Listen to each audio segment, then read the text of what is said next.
It was supposed to be a quiet evening at the restaurant, just another routine shift. But then something happened that I couldn't shake off, something that would stay with me for a long time. Have you ever witnessed a first date unravel in the most spectacularly heartbreaking way? It's a sight you won't easily forget, like watching someone's hopes disintegrate in real time, piece by piece. I was working the floor at a local pizza joint, serving up slices and refilling drinks when I noticed him. A man, dressed a bit too neatly for a casual evening out, a button-up shirt, the heavy scent of cologne clinging to him like an invisible barrier. He was early, which wasn't unusual, but his eyes, they betrayed a quiet desperation. They darted to the door every time it swung open. He kept checking his phone, and I could see the unread messages lighting up the screen, each one an unanswered plea. It was clear he was waiting for someone. No, not waiting, hoping. He had a reservation for two, but he sat alone. It wasn't a rare occurrence in this line of work. People often arrive early dressed to impress, only to find themselves alone in a booth, trying to hide the awkwardness behind a smile. But there was something about him, something that caught my attention. The familiar discomfort in his posture, the forced calm in his expression. He wasn't just alone. He was stranded in the midst of an empty promise. After 30 minutes of quiet anticipation, he ordered a large pepperoni pizza. He tried to mask his disappointment, but I could see it in the way he hesitated before speaking to me, his voice polite but hollow. He kept his phone face up, the screen glowing with more unsent messages. I could feel the weight of the moment pressing in. Every second was an echo of what he'd likely imagined would happen when he made that reservation. An evening filled with conversation, laughter, maybe even the promise of something more. But now it was just him and a pizza, slowly cooling on the table. I couldn't help it. I refilled his water glass several times just to check in. His forced smiles told me nothing, but the quiet resignation in his eyes did. He wasn't okay. We both knew that. I watched him for a while, his fingers lightly tapping the edges of his phone, eyes never leaving the screen. Every now and then, a piece of pizza would be nudged toward his mouth, but it felt like a chore more than anything else. By the time the dinner rush started, the table around him felt colder than the pizza on his plate. It was around an hour and a half before he asked for the check. He hadn't eaten much, 2 slices maybe. His shoulders slumped, and the empty pizza box in front of him seemed like a metaphor for how drained he was, like the world had been slowly sucking the life out of him. I didn't know what to say. There were no comforting words for this kind of situation. Sometimes silence is the loudest sound in the room. As I started clearing the table next to his, something unusual happened. Nancy, one of the servers, was heading for her break. But instead of disappearing into the back like she usually did, she made a beeline for his table. She slid into the booth across from him, a friendly smile on her face. I couldn't hear their conversation, but the shift in his demeanor was immediate. His eyes lit up for the first time all evening. The tension in his face melted away, and he even let out a quiet laugh. It was like he had completely forgotten about the phone that had been his lifeline up until now. She offered him a slice of pizza. He smiled, genuinely this time, and they leaned across the table toward one another, completely absorbed in each other's company. They sat like that for another 20 minutes, completely oblivious to the world around them. She had become a momentary escape from the weight of his reality, even if just for a little while. And then the front door crashed open. A woman stormed in, fury in her eyes.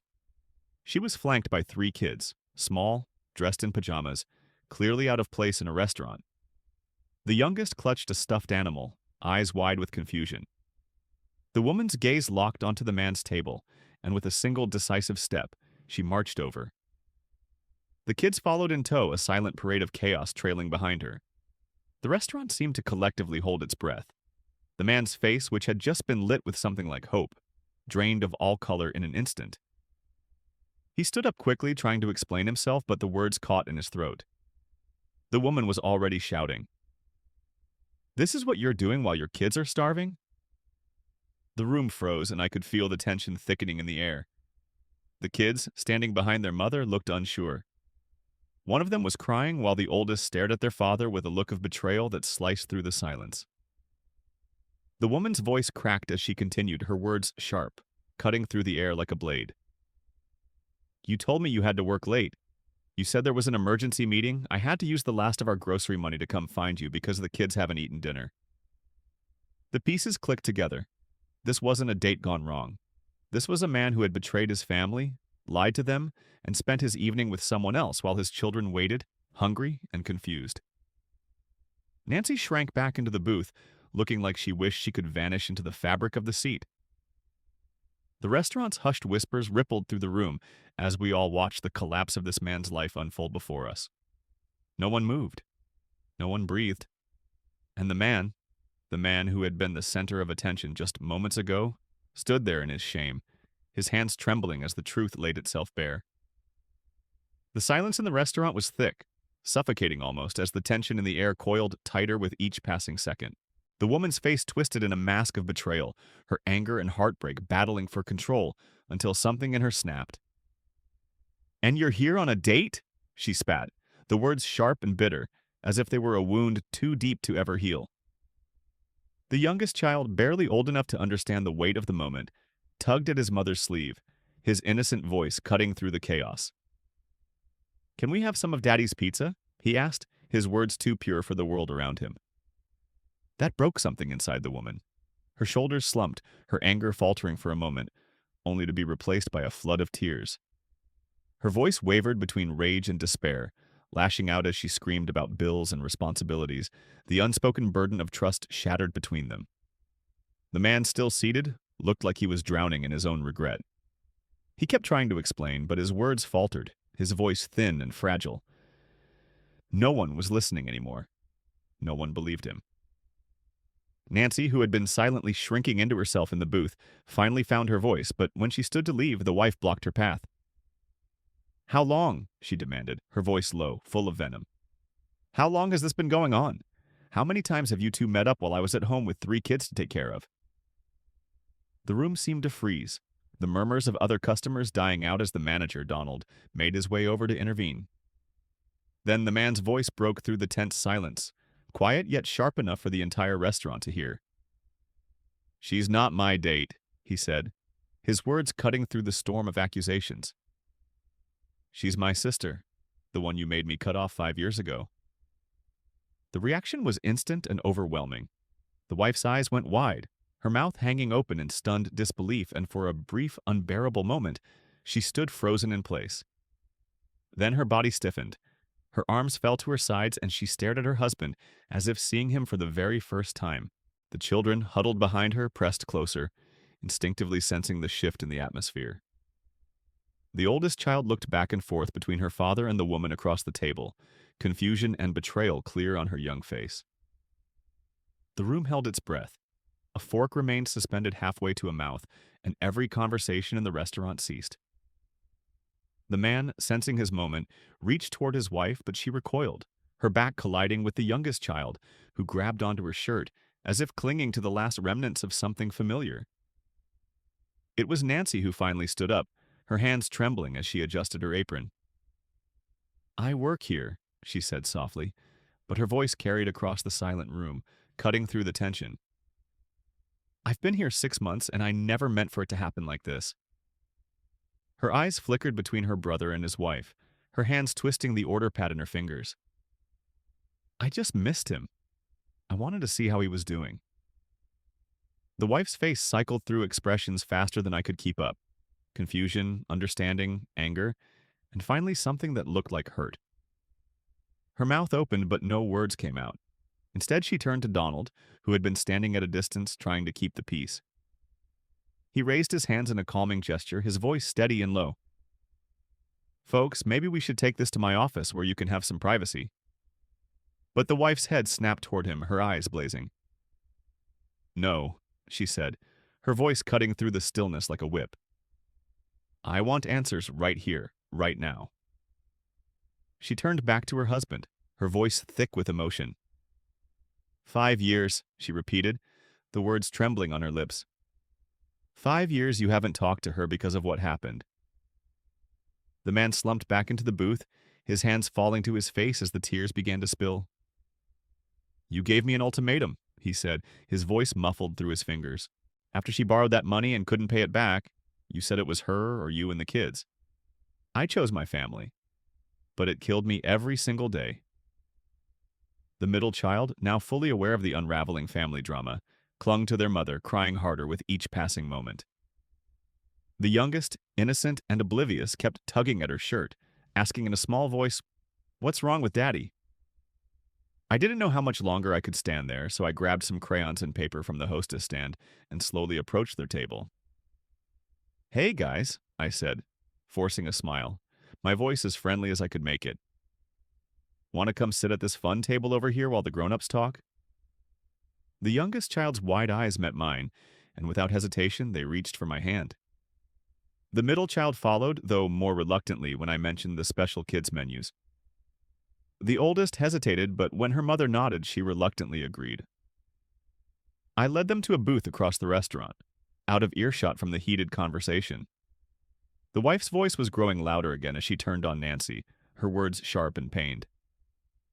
"How many times?" she demanded. "How many times have you two been meeting behind my back?" Nancy held up 2 fingers, her face pale as she shook her head.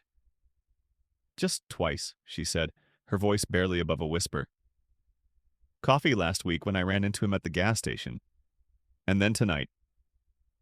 She seemed to want to disappear, but she stayed, rooted to the spot, as if she knew there was nothing she could do to make the truth go away. Nancy's voice was a whisper, but it cut through the weight of the room with precision. "I just wanted to tell him that I'm doing better now." Her eyes met the floor, the burden of unspoken words hanging between them. I could see the strain in her face, the effort it took just to hold herself together, and it broke something in me, knowing the pain she'd carried for years. Meanwhile, Donald, our manager, appeared by the kids' table, his arms full of warm breadsticks. He set them down gently, offering them with a quiet, "on the house," before retreating back to monitor the storm still raging at the main table.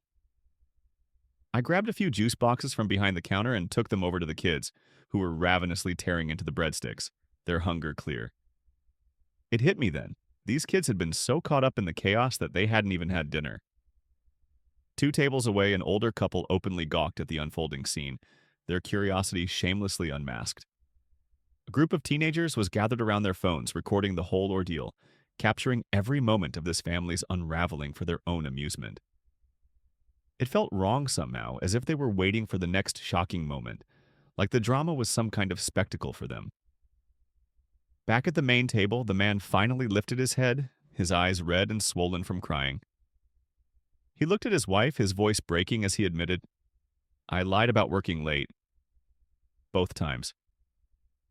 His words were rough, gravelly, as if they were tearing his throat apart. "But nothing inappropriate happened, I swear on our kids' lives." He gestured toward Nancy, still rooted to the table, a silent witness to the storm she had unknowingly walked into. "I just wanted to know my sister again. I didn't know how to tell you without starting a fight." The wife's tears started falling in a steady stream, and she made no effort to wipe them away. She stood there, her body shaking, her voice barely above a whisper when she asked, "How can I trust anything you say now?" Her words were jagged, each one cutting through the air like shards of glass. "You looked me in the eye and lied to me. Twice." Across the room, the middle child had seen their mother's distress and bolted from the table. Before I could stop them, they sprinted across the dining room and threw their arms around their mom's waist. The wife bent down, hugging them tightly, her body shaking with each sob as she tried, desperately, to regain control of herself. Nancy had started to step back, but the wife's head snapped up, her gaze like a dart aimed at her. "Wait," she said, her voice suddenly firm as she rose to her feet, still clutching her child. "Don't you dare leave now." Nancy hesitated and turned slowly, the weight of the woman's fury settling over her. With a shaky breath, the wife pointed at her. "You think you can just waltz back into our lives after everything you did?" Her voice was growing stronger now, fueled by the anger that had been bubbling beneath the surface. "After the damage you caused?" Nancy inhaled deeply, her hands trembling. She looked the wife straight in the eyes, her voice barely audible but carrying the truth behind every word. "I've been sober for 3 years now," she said, and every single person within earshot heard her. "I know I messed up back then. I've been trying to make things right with everyone I hurt." The wife's face hardened, her arms folding tightly across her chest as if she were trying to protect herself from the storm. The man lifted his head once more, his sleeve pressed to his eyes as he wiped away the remnants of his tears. He looked at his wife, his voice small but clear. She's been texting me for months, but I only agreed to meet her last week for coffee. And then tonight. The wife's gaze locked onto him, her mouth opening and closing, the shock and betrayal warring for dominance. She took a step back from him, as if physically recoiling from the weight of his confession. The room seemed to hold its breath as the final pieces of the puzzle fell into place. I grabbed the pizza box from their table, the awkward weight of it in my hands as I walked toward the kids. The youngest was focused intently on the paper placemat, drawing stick figures with the crayons I had brought over, oblivious to the war raging just a few feet away. The middle child was watching, clearly concerned, while the oldest glanced nervously at me as if seeking reassurance. I started cutting the remaining pizza into small squares, something easier for little hands to manage, but the action felt futile. Nothing would make this okay. The oldest girl finally spoke up, her voice trembling with uncertainty. "Is our dad in trouble?" she asked, her eyes wide and filled with fear, though she tried to hold back the tears. I could see the strain on her face as she struggled to stay composed. I gave her my most reassuring smile and gently pushed the plate of pizza toward her. "The adults are just working some things out," I said, keeping my tone light, though my heart was heavy. "Everything's going to be okay." Donald appeared at the main table again, leaning in close to the wife, his voice steady as he spoke quietly to her. He told her the meal was on the house, offering his assistance in any way she might need, and asked if she wanted him to call anyone. She shook her head, wiping her eyes with a napkin from the dispenser on the table. I noticed a few other servers had gathered by the kitchen door, their eyes wide with curiosity, trying to sneak glances at the drama unfolding in front of them. I walked over and waved them off, silently urging them to give this family the privacy they deserved. Reluctantly, they dispersed, though their eyes lingered, casting furtive glances back at the scene. The wife turned back to Nancy, her voice stronger now, tinged with a new clarity. "What do you want from us?" she asked, the question direct, almost challenging. Nancy's eyes shimmered with unshed tears, her voice barely above a whisper. "I just want to know my brother again," she said, her hand sweeping toward the kids' table. "And maybe meet my nieces and nephew. They don't even know I exist." Her words, so raw and simple, hung in the air, heavier than anything anyone had said so far. The weight of her longing pressed down on the table, on all of us, and for a moment the restaurant seemed to disappear. Just the three of them, trapped in years of pain, standing in a small, public spotlight. The husband finally stood, his posture straighter, his voice less apologetic now, more certain. "I'm tired of pretending she doesn't exist," he said, and his words were like a declaration. "Our kids have an aunt, and they don't even know it because of what happened 5 years ago." The wife's voice flared again, cutting through the room. "What about the $1,000 she never paid back?" she shouted, the words ringing out like a slap. "What about the rent we couldn't make? The utilities we had to let get shut off?" Her face flushed red, her tears streaming freely, uncaring of who witnessed her grief. Nancy, her hands trembling, pulled out her phone, unlocked it, and opened a banking app. She turned the screen toward the wife, holding it out. "I've been saving to pay you back," she said, her voice breaking. "I was scared to reach out directly, but I have almost all of it saved up now." The desperation in her voice was palpable, like she was pleading for this one moment of forgiveness. The wife took the phone, her fingers unsteady as she looked at the screen. Her expression shifted, softening, morphing from anger into something else. Maybe confusion, maybe surprise, maybe a fleeting sense of understanding. The kids, for their part, had finished most of the pizza, but the youngest was beginning to grow restless, his voice loud enough for everyone to hear. "Can we go home now?" I walked back to their table, trying to lighten the mood, trying to bring a semblance of normalcy to the chaos. "Your parents will be ready real soon," I said, smiling as I moved toward the dessert case. "Would you guys like some cookies while you wait?" The kids' faces lit up, and all three nodded eagerly. I brought them a plate of chocolate chip cookies, and within seconds, the middle child had chocolate smeared all over her face. The husband, sensing a moment of reconciliation, moved closer to his wife and tried to take her hand, but she pulled away, the space between them now a canyon that neither could bridge just yet. The restaurant remained unnervingly quiet, the customers awkwardly pretending not to watch, but undoubtedly doing so. Donald was at the register, keeping a watchful eye on the situation, making sure things didn't escalate. Nancy, standing off to the side, looked lost and exhausted, like she'd just realized how much she'd given up to be there. The wife handed the phone back to Nancy, her fingers trembling. 850, she said, and the strain in her voice was clear. That's what you have saved? Nancy nodded and tucked the phone back into her pocket. The oldest child, now finishing her cookie, had moved on to helping her younger brother with his, distracted by the simple comfort of the treat. The wife glanced at the children, then back at the husband and Nancy, her face unreadable. The tension in the air was suffocating. The entire restaurant felt like it was holding its breath, waiting for the next moment, the next decision. The wife stared at the phone screen for what felt like an eternity, scrolling through the transaction history. $850 sat there in neat, small deposits of $20 and $30, each one a small, quiet step towards something better. Her face cycled through emotions faster than I could track. Confusion, disbelief, a quiet pang of guilt. Her eyes flicked to her husband, but when he took a step closer, she held up a hand, stopping him cold without even looking at him. Nancy stood there, arms wrapped around herself, her body language speaking volumes. Her struggle, her heartache, the weight of everything she had hoped for and lost.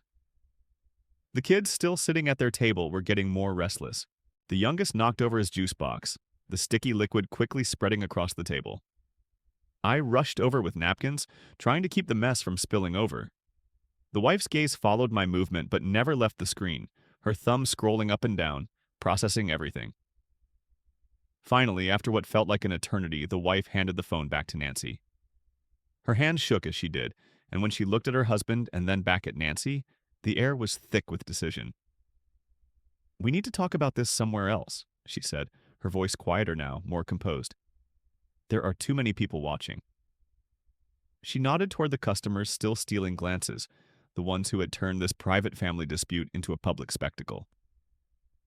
The husband nodded silently and gestured toward the back of the restaurant, but the wife wasn't done yet. She turned to Nancy, her voice firm. "She's not coming to our house," she said, her resolve hardening even as the tears continued to streak down her face. Nancy wiped her own eyes, a tear slipping down her cheek as she pulled out her phone again. "I can meet you at the park tomorrow if you want the money in cash," she offered, her voice steady now, but her heart clearly still on the line. The wife paused, her gaze drifting to the kids, who were now busy drawing on napkins with crayons I had given them. She took a moment, her eyes lingering on them before she finally spoke, her voice softer this time. "I'll think about it," she said. She started walking toward the children's table, each step heavy with everything that had been said, everything that still lay unsaid. The room exhaled, the quiet hum of conversation slowly returning to fill the space, but the tension still clung to the air like smoke. And as I watched the family begin to drift back into themselves, I couldn't help but wonder if this was the beginning of something new, or just another chapter in a story too broken to ever truly heal. She carefully helped the youngest put on his jacket, her fingers lingering for a moment as she retrieved the stuffed animal that had fallen to the floor. The middle child, still absorbed in her drawing, hesitated to leave, but her mother gently took the crayon from her hand, coaxing her to go. The husband stepped in to help gather the children, but Nancy stood still, as if lost in thought, her mind still reeling from the chaos. As they made their way to the door, the husband paused at the register. Reaching into his wallet, he attempted to pay, but Donald, ever the peacemaker, waved him off with a reassuring smile, saying everything had already been settled. Surprised but still grateful, the man dropped a $20 bill into the tip jar as a small token of appreciation. The family left together, the kids asking innocent questions that neither parent could answer yet, their voices fading as the door closed behind them. The atmosphere in the restaurant slowly returned to normal, the hum of conversation and clinking silverware gradually overtaking the tense silence. People resumed their meals, pretending as though nothing had happened, but there was an undeniable shift in the air. I watched Nancy, who had collapsed into the booth, her face hidden in her hands. Her shoulders shook with quiet sobs, though no sound escaped. I quickly filled a glass with ice water and made my way over to her table, even though the dinner rush was starting to pick up. When I set the glass down, she looked up at me, her mascara smudged, her eyes red from crying. I slid into the booth across from her, offering her a moment of comfort. "You were really brave," I said softly. She let out a broken laugh, her voice barely audible. She took a sip of water, her hand trembling as it held the glass. "I've imagined this moment for years," she admitted, her voice thick with emotion. "I practiced what I would say over and over, but when it came to it, nothing went the way I thought." She wiped her face with a napkin, her gaze drifting to the door where her brother's family had just left. "I thought just seeing him again would be enough, but now, I don't know if I made things worse." I needed to get back to my tables, but I squeezed her hand before standing. She remained in the booth, staring at her phone as though searching for answers in the screen. For another 20 minutes, she stayed there, sipping her water and lost in thought. The next morning, I arrived early to prep for the lunch rush, and Nancy was already there, rolling silverware. She looked tired, but there was a noticeable spark in her eyes, something almost hopeful. As soon as she saw me, she practically bounced over, eager to share the news. "She texted me," she said, showing me her phone. The message was simple. "We'll meet at the park at noon. Bring the money in cash." Nancy had already been to the bank and had an envelope full of 20s and 50s in her hands.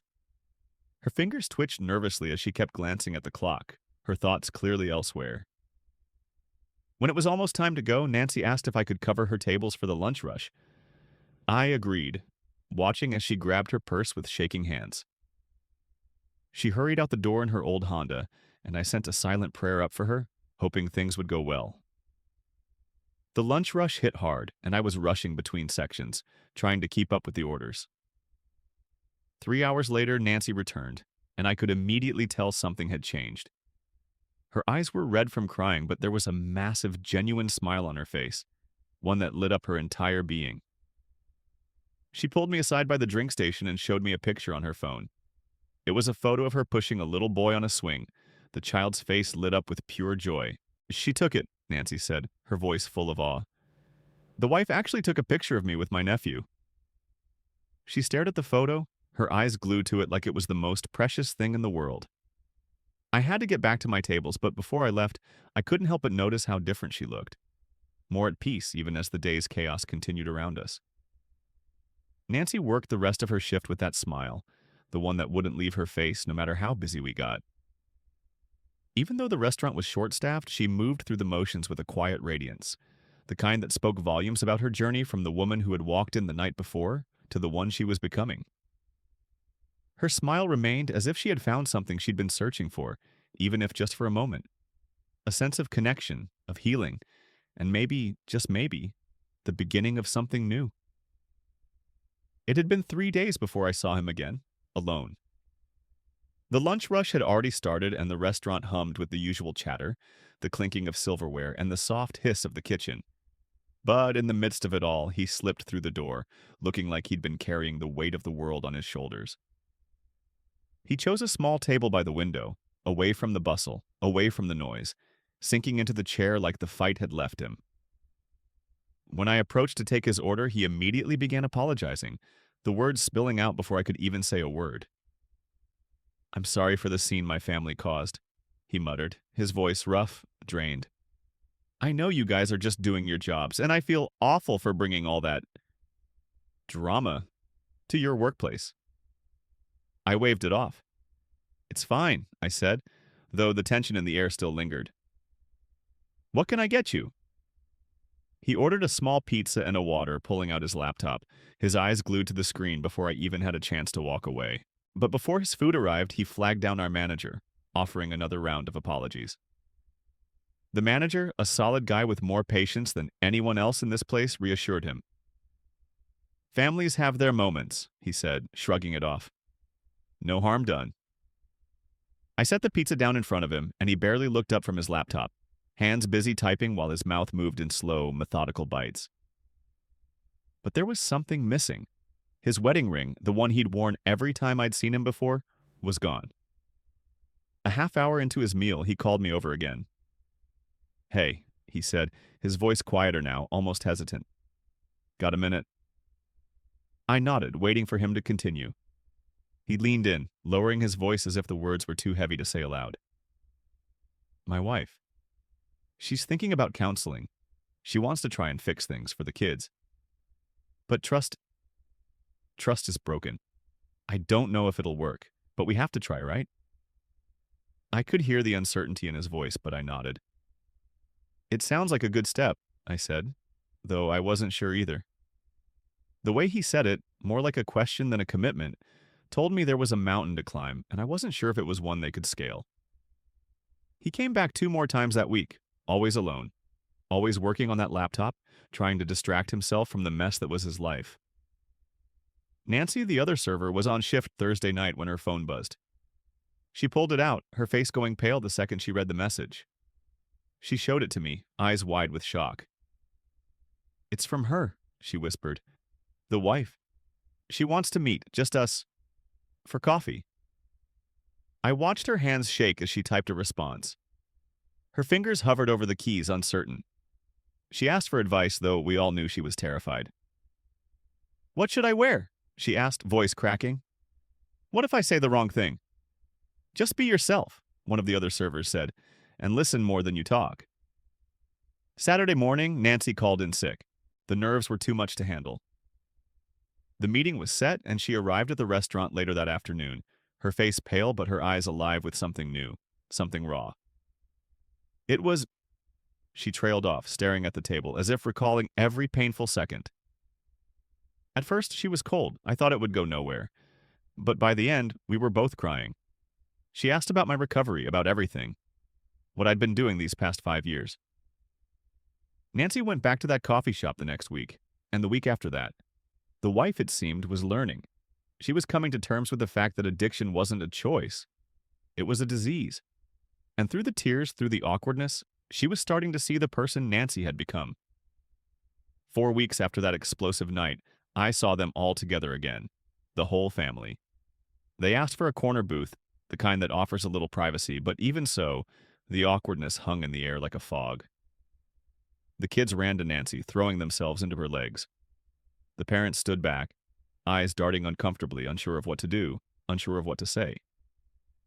The youngest daughter asked Nancy a million questions, her face bright with curiosity. "Do you get to eat pizza every day?" she asked, her voice full of wonder.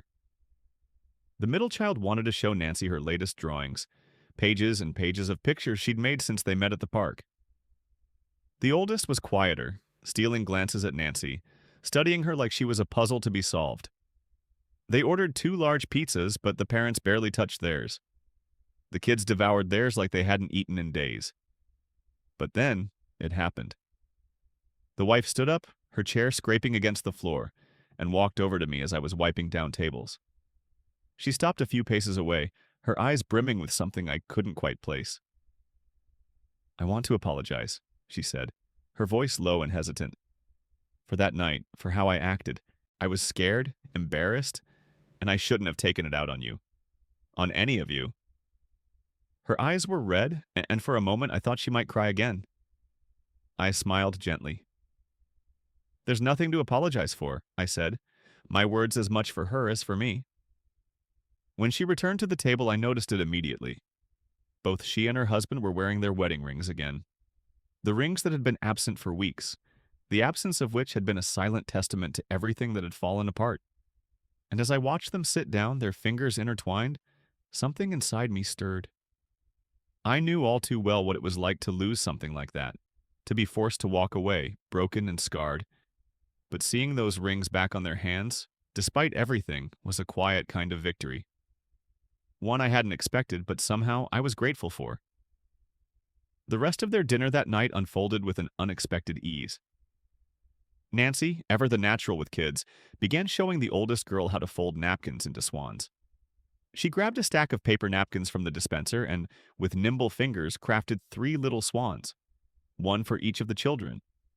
The oldest tried to mimic her, but frustration quickly crept across her face, as her swan looked more like a sickly duck. Nancy, ever patient, moved to sit beside her, guiding her hands gently through the folds. By the time they left, the girl had crafted her own swan, holding it carefully in both hands like a delicate treasure. After that night, they began returning every other Sunday, making the corner booth their own. It became routine, a new rhythm in their lives. Some days the air was thick with tension, and the meal passed in mostly uncomfortable silence. Other times the children's laughter filled the space, and for a brief moment, the adults managed to hold a conversation that didn't end in raised voices or awkward pauses. A few weeks later, a new face appeared at their table. Andrew, the family's counselor, began joining them on occasion. Calm and composed, Andrew had a knack for steering conversations when tempers flared. Her presence was like a quiet anchor in a storm. She asked questions that made them think instead of react, and when voices started to rise, she'd gently suggest they take a breath or shift their focus to something positive. The kids warmed to her, remembering small details from week to week about their school projects, their favorite games, the things that made them laugh. Then one Sunday, the husband walked in with another man. He was tall, wearing a baseball cap, and had a knack for making the kids giggle by pulling quarters from behind their ears.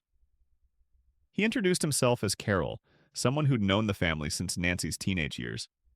He ordered a beer, leaned back in his chair, and began sharing stories about Nancy and her siblings, like the time they'd built a go-kart from shopping cart wheels and crashed it into their neighbor's fence.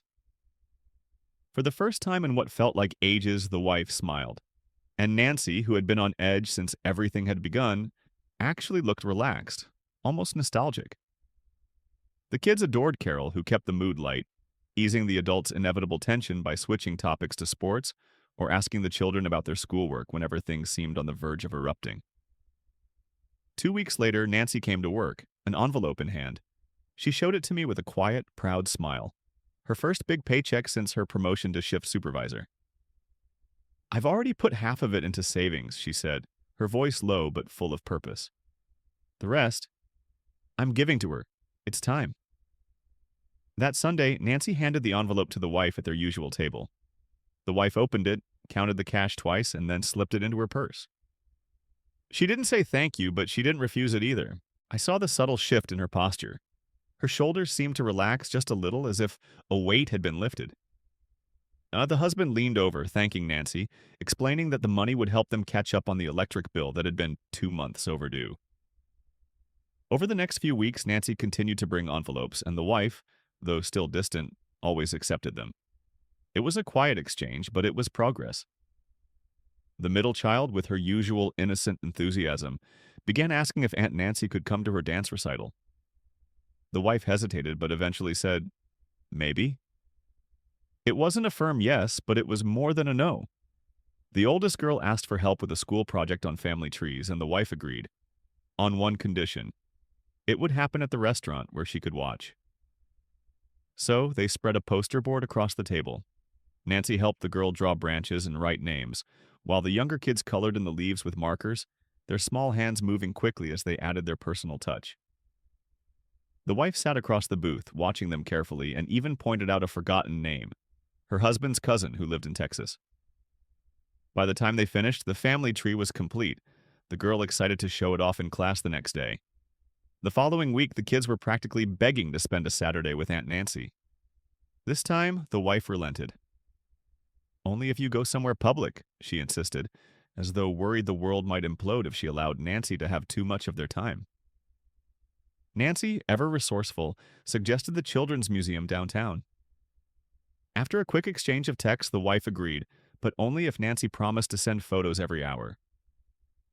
That Saturday morning, Nancy picked them up in her car, which she'd spent hours cleaning the night before, determined to make a good impression. The kids piled into the back seat, their backpacks stuffed with juice boxes and snacks the wife had carefully packed. At the museum, they spent hours exploring, staring up in awe at dinosaur bones, playing in the pretend grocery store, and making giant bubbles in the science section. Through it all, Nancy couldn't help but feel a small, bittersweet victory. This was more than just a few hours with the kids. It was a sign that things were slowly, quietly beginning to heal. It was a rare Sunday afternoon when the house felt quieter than usual. The kids were still buzzing with excitement from their day out. but now it was the weight of something deeper that lingered in the air. Nancy had just sent the wife a set of photos, each snapshot a piece of joy. The youngest, hands streaked with construction dust, stood proudly beside a tower he'd built, a structure taller than his small body, as if he had captured something of the world in its fragile wooden frame. The middle child, with a face smeared in colors, had painted a butterfly that seemed to take flight across the canvas of the day. And the eldest, a bundle of curiosity, had run from one interactive exhibit to another, her mind racing with questions that kept Nancy on her toes, offering patient explanations, answering each one without hesitation. When the group returned home, tired but glowing with joy, the chaos of the day spilled out of the children. They couldn't stop recounting every little moment they had experienced, and for the first time in months the husband and wife were alone, just the two of them. They shared a silence that felt more like peace than absence. When the children finally ran back in, they both seemed somehow lighter. It was as if the weight of unspoken things had begun to lift. Something in the wife's eyes had shifted after that day. She watched Nancy differently now, saw how she bent with the children, how she gave them space to create, to explore, and how, with quiet persistence, she worked tirelessly during her shifts. The nights when Nancy stayed late, helping clean up even when it wasn't expected, hadn't gone unnoticed. And there were the moments when she quietly gave part of her tips to the new server, a young woman struggling to get by, just trying to find a foothold in life. One evening, as they stood in the softly lit corner of the kitchen, the wife pulled Nancy aside. Her voice was different, softer than before. She spoke with an honesty that seemed to crack through the walls they'd built. "I've been thinking. You're not the person who took from us all those years ago. You've changed. You've fought for this. I see that now." The words hung in the air, thick and raw, a quiet acknowledgement of all that had happened, all that was lost, and all that was being slowly found again. 6 weeks had passed since that tense confrontation, and the slow, steady healing began to unfold like a forgotten melody, playing softly in the background of everyday moments. Then, one Sunday, something unexpected happened. The youngest was coloring at the table, waiting for their pizza to arrive, his eyes wide with innocent curiosity. He looked up at Nancy, at Aunt Mel as he now called her, and his voice broke the silence. "Can I have more crayons, Aunt Mel?" The room went still. It was the first time any of the children had called her that, and in that moment it felt as though time itself held its breath. Nancy's gaze softened, and the words that followed didn't come out in a whisper, but a trembling silence. She blinked quickly, fighting the sudden rush of emotion. The wife, her hands resting on the table, squeezed Nancy's hand, her fingers giving a fleeting but intimate reassurance before pulling away. The husband sitting next to her cleared his throat. His eyes flickered with something he couldn't hide, blinking rapidly as if the moment had come too quickly for him to process. Carol, ever the one to ease tension with a joke, muttered something about onions being cut in the kitchen. Laughter followed, but it was the kind of laughter that made everything feel lighter. It was a small shift, a moment. But in that small act, something beautiful had happened. From that day forward, the children would call her Aunt Mel, and the name stuck, cementing her place in their world, in their hearts. I noticed other changes too. The husband and wife, once distant in their own quiet agony, had begun sitting closer in the booth. His arm would drape casually behind her chair, a silent but unmistakable sign of the intimacy they were rediscovering. There were shared looks between them when the kids made a joke or did something silly, and once, when no one was paying attention, I saw him kiss her forehead, the tender gesture marking a new chapter in their relationship. The fights, the lies, the betrayals, they had carved deep wounds, but slowly they were stitching themselves back together, patching the rifts with moments like this. Around this time, we hired Katie, a fresh face who seemed more fragile than most. She had just come out of rehab, and her hands shook with nervous energy every time she walked into the restaurant. Nancy, though, had a way about her that calmed even the most jittery soul. She took Katie under her wing immediately, guiding her through the ups and downs of the job, covering for her mistakes when she could. I heard Nancy talk to Katie one evening, after the rush had died down, telling her about her own journey through recovery, the 3 years she'd spent sober. Nancy offered her phone number and said, with no hesitation, "If you ever feel like you're slipping, call me, day or night." Katie began coming in early, always looking for Nancy to talk before their shifts started. She was trying to piece together her own life, and Nancy, steady as ever, was there to help her stitch the fragments together. Then, as Thanksgiving approached, Nancy casually mentioned that she had no plans for the holiday. Instantly, the kids began begging her to come to their house. The wife hesitated, unsure whether it was too soon, too much. Carol suggested meeting at the park instead. Neutral ground, a place where they could reconnect without the pressure of old memories. The husband nodded, and even the wife agreed that it might be the right step.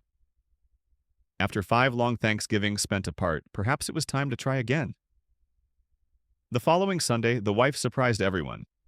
As the family gathered at the table, she turned to Nancy and, in front of them all, apologized. Her voice trembled with the weight of years of anger, fear, and regret. She admitted that she had been harsh when she cut Nancy out of their lives. Back then, with a new baby and so many responsibilities, it had felt like the final betrayal. But now, with time and understanding, she saw things differently. "I was scared," she said quietly, her eyes never leaving Nancy's.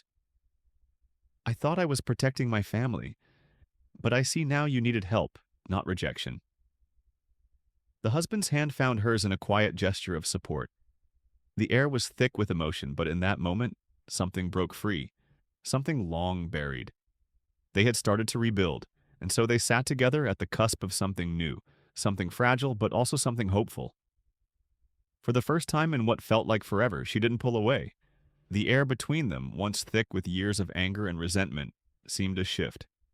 Just slightly, but enough to let something new in. In the stillness of the restaurant, they began to talk, the words tentative but hopeful. It wasn't easy, but it was real. They spent the next hour carving out new boundaries, setting rules that might, just might, bring them closer to something resembling normal. Nancy would see the kids twice a month at first, always with both parents present. They'd keep the past where it belonged, out of sight, in the shadows. But the money Nancy still owed would continue to be paid back, quietly, without fanfare. The wife asked for transparency, especially when it came to meetings. She didn't want any surprises. Nancy agreed to everything. She even suggested they exchange schedules, a small gesture that would keep everyone in the loop, so no one felt left behind. The kids, busy with their crayons and placemats, barely looked up, but I could see their little ears twitching, hanging on to every word, absorbing the changes that were slowly unfolding around them. 2 weeks later, the middle child burst into the restaurant, her small hands clutching a large sheet of construction paper. She showed it to every server before seeking out Nancy in the back, who was counting inventory, her mind lost in the rhythm of numbers. The card read, "Happy Family Day, Aunt Mel," accompanied by stick figure drawings of everyone holding hands. The simplicity of it, the innocence, the gesture, hit Nancy like a wave. Her hands trembled as she took it, her voice thick with emotion when she asked if she could keep it forever. The little girl nodded enthusiastically, her pigtails bouncing with the force of her agreement. Later that shift, I saw Nancy, her eyes clouded with something too raw to name, carefully taping the card to her locker. She mentioned to me, almost as an afterthought, that she was going to frame it and hang it in her apartment, a quiet reminder of how far she had come, of the family she was slowly being allowed back into. The husband had already bought a special frame for it, clearing a spot on her wall as if acknowledging that this small piece of love deserved its place in her world. 3 months had passed since that explosive night, the one that nearly shattered everything. The family kept coming in for their regular Sunday dinners, and I watched them. Slowly, they were healing. They weren't perfect, not by any means, but the shift was undeniable. The wife still tensed up sometimes when Nancy hugged the kids, but she was trying, and that mattered. The husband, once distant, had started joking around again, and for the first time in ages, the wife actually laughed at his corny dad jokes. The kids ran to Nancy when they saw her, and she'd swing the youngest around in circles until his laughter echoed through the room. They didn't look like a broken family trying to fix themselves anymore. They looked like a family. Real. Whole. For the first time in a long while, they were learning to be just that. Then, one Tuesday, the husband came in alone for lunch. He found me at the counter, refilling salt shakers, and asked if we could talk for a minute. I nodded, sensing something important was coming. His voice was thick, hoarse with emotion as he spoke, and I could see the weight of the last few months in his eyes. He told me he'd been wanting to thank me for months, for what I had done that night when everything had fallen apart. "You kept my kids safe," he said quietly. "You got them away from the chaos and kept them calm when I couldn't even think straight. You didn't have to do that, but you did." His voice broke for a second, and he had to swallow hard before he could finish. That kindness, in the worst moment of my life, meant more than you'll ever know. With a stiff, deliberate movement, he left a $50 tip on a $10 meal. It wasn't just about the money, it was his way of saying, without words, that I had helped save something important. Something precious. About a month later, our manager called a staff meeting before the dinner rush. We all gathered around, chattering as usual, until he announced that Nancy was being promoted to shift supervisor starting next week. A cheer went up from the group, and the applause was genuine. Nancy had earned it, and then some. She had worked harder than anyone, and now her efforts were being recognized. 20 minutes later, the wife walked in, followed by all three kids, each carrying a poster board. They had made congratulatory signs, decked out in glitter, markers, and foam letter stickers, each one more colorful than the last. The oldest held hers up with a grin that reached all the way to her eyes, while the youngest, covered in glitter from head to toe, tried to wave his sign proudly without making an even bigger mess. The wife walked up to Nancy, pulling her into a tight hug, right there in front of everyone.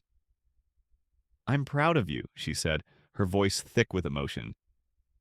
The kids started chanting, "Aunt Mel, Aunt Mel," over and over again, until even the other customers couldn't help but join in. Nancy was crying and laughing all at once, the kind of tears that spoke of hope, of healing, of love blooming where it once seemed impossible. The wife, looking at her with a quiet smile, simply said, "Family shows up for the important stuff." And in that moment, it felt like everything, all the pain, all the distance, all the past betrayals, had led them here, to this small but monumental victory. I kept watching them over the next few weeks. They had their rough moments, of course.